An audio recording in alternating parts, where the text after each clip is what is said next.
कोणी थोडंफार तर सांगू शकेल? नाही आठवत आहे का? सांगायची भीती वाटते?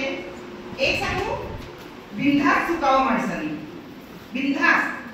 जोपर्यंत तुम्ही चुकत नाही तोपर्यंत तुम्हाला योग्य उत्तर काय ते समजत नाही. तुम्ही जर बोललाच नाही तर तुम्हाला कळणार कसं? कोणाला माहिती आहे उत्तर?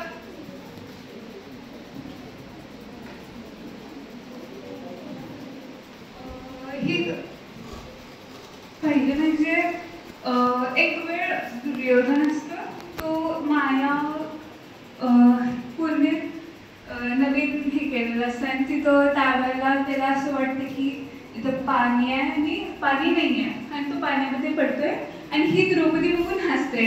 मग त्याच्यानंतर त्याचा बदला घ्यायसाठी दुर्योधन पूर्ण द्वीपचं चरित्र Exactly.